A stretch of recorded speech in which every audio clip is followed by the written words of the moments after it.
My name is Nathan. Today I have with me a bottle, and inside of it is a piece of paper with a message. Would you like me to read and share this message from this bottle?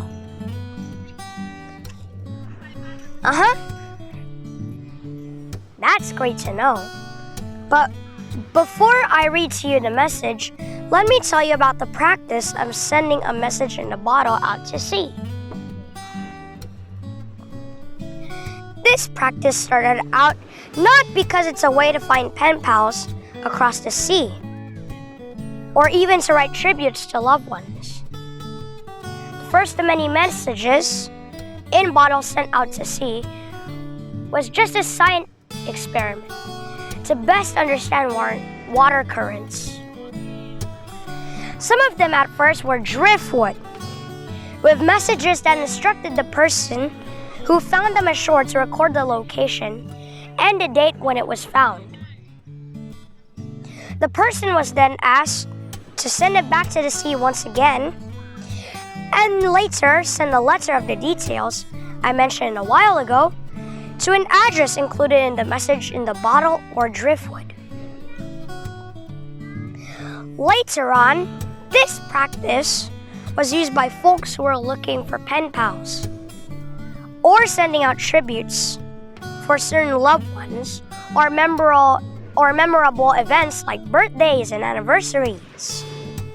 This style was influenced by literary works of famous writers Edgar Allan Poe and Charles Dickens, who wrote about messages in bottles.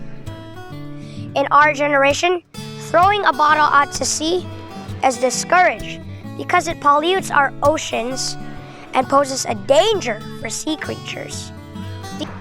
But one of the most common use of the message in the bottle was out of desperation.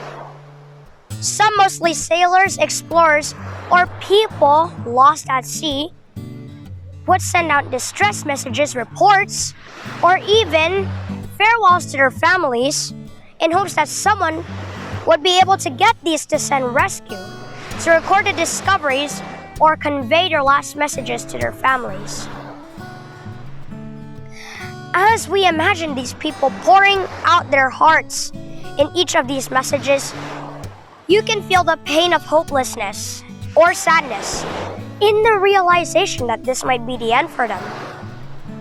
As they toss out those bottles with their last messages to sea, and as they see those drift away, thoughts of despair might be in their minds. Sadly, only a small portion of these bottles would be discovered belatedly at times or even make it to shore. Most of the messages in bottles were never seen again. We at times seem to be like one of those people who are lost at sea, fighting the harsh elements of life in this sinful world that's constantly raging around us. Sometimes in our desperation, we find ourselves sending out distress messages out to sea with hopes of getting rescued. As these bottles drift away from our vision, we would wonder, will someone nearby come and rescue us? Today, as Christians, let us not forget, our loving God is always near. He is always near to His people because He has a covenant that He continues to fulfill. His people, us, most often forget this wonderful truth as we try to navigate life's deep and vast waters on our own and by our own terms. And out of despair and hopelessness, we find ourselves tossing out one of many of those bottles, a symbol of us trying to make good of our covenant once again. We can be sure that the hope of God's rescue will come. Yes, it will. It's not lost forever. Our messages will reach Him even as the shores seem too far away, because God is near. He hasn't forgotten His covenant with you. He was and is with us all the time. This wonderful reminder gives us more peace than sending out a message in a bottle out to sea. Now let me read to you the message from this bottle.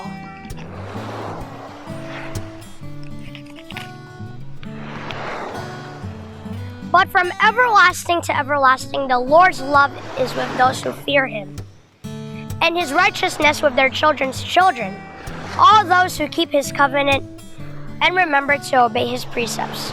Psalm 103, verse 17 to 18. May God bless us all today as we rest upon his unchanging promise. Thank you.